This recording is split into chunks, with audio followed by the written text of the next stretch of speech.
Thank you so much for joining me on another travel and tourism adventure. Today we're going to talk about something near and dear to my heart, and that is ecotourism. Specifically, we're going to talk about Algonquin Provincial Park in the province of Ontario in Canada. This park is so big that it is larger than some countries in the world, including Brunei, Trinidad and Tobago, Samoa, and Luxembourg.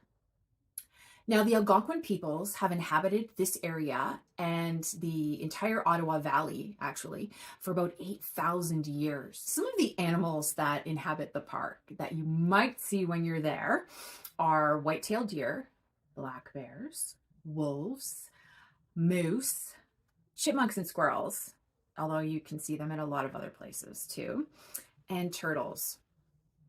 Now, these are not your average turtles. Some of them are over 100 years old, and these are the snapping turtles. I had the pleasure, I don't know if it's pleasure is the right word, meeting up with one of these turtles on my way to the bathroom while backcountry camping in Algonquin. My headlamp came upon one in the water as I was walking along a rock. This ginormous creature was astounding. I have never seen a turtle this large before.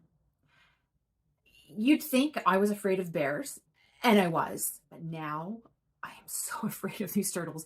These are snapping turtles, and you can do your own Google research on what a snapping turtle can do to somebody.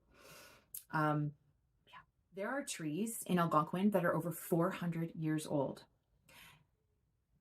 There's also a logging museum on the grounds, and you might not think that's interesting, but believe me, it is. Most of it is outdoors, and it made me so grateful for living in the era that I do, because I don't think I would have made it as a logger. Unfortunately, today, logging is a very controversial issue in Algonquin Provincial Park.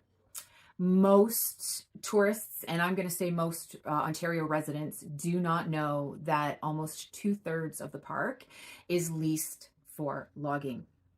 Although the Ontario government stands firm, stating that this logging is sustainable. The park hosts over 1 million visitors a year. This includes day visitors, campers, and backcountry campers. There are over a dozen trail maps that you can look at, and a lot of them are based on themes. Now, the Algonquin Provincial Park day tripping maps have 17 themes, and I noted that one of them was on mushrooms. And I thought, mushrooms? But having spent a lot of time in the area now, mushroom foraging is a thing, and I've seen beautiful mushrooms. Part of being an ecotourism destination is about the livelihoods of the local and Indigenous people. So how does Algonquin Provincial Park contribute to these people? Well, number one is logging. This, in Ontario alone, contributes to 90,000 jobs.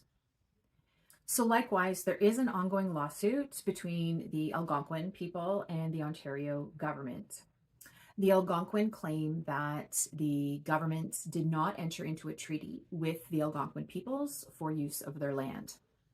Now, there is no immediate timeline or conclusion for this lawsuit because it's been going on for a really long time.